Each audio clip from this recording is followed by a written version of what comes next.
Bea Cukai Makassar mengadakan kelas kepabeanan bersama para pelaku usaha industri kecil dan menengah Rabu 13 Februari 2019.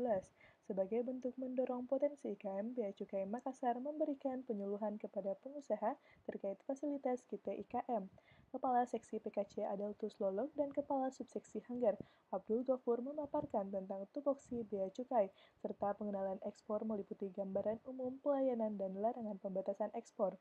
Kepala Seksi Perizinan dan Fasilitas 2, Kanwil Bea Cukai Sulbaksel Tommy Prasetyo Utomo menjelaskan, banyak keuntungan yang bisa didapat oleh IKM melalui fasilitas kita IKM ini. Kepala Subseksi Kepatuhan Pelaksanaan Tugas Pengawasan, Iwan Sektiawan juga memberikan pemaparan tentang stop gratifikasi, bahwa seluruh layanan Bea Cukai Makassar tidak dipungut biaya. Dengan adanya pertemuan ini membuka pikiran saya, ternyata sangat positif gitu.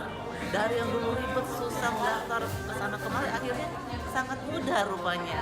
Jadi saya sangat berterima kasih kepada Bea Cukai dengan adanya program ini. Ekspor komoditi yang kita punya, dan ternyata selama ini saya berpikir bahwa ekspor itu adalah sesuatu kerjaan yang sangat susah, berbelit-belit dengan berbagai kepengurusan legal sini, legal sana, legalitas.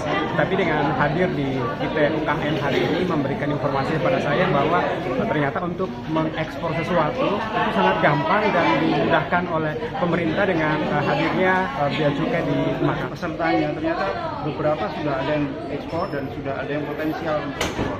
Saya yakin dengan bimbingan dari KPPBC Makassar semuanya akan dapat melakukan ekspor dengan lancar dan meningkatkan devisa ekspor sehingga perekonomian negara bisa makin baik.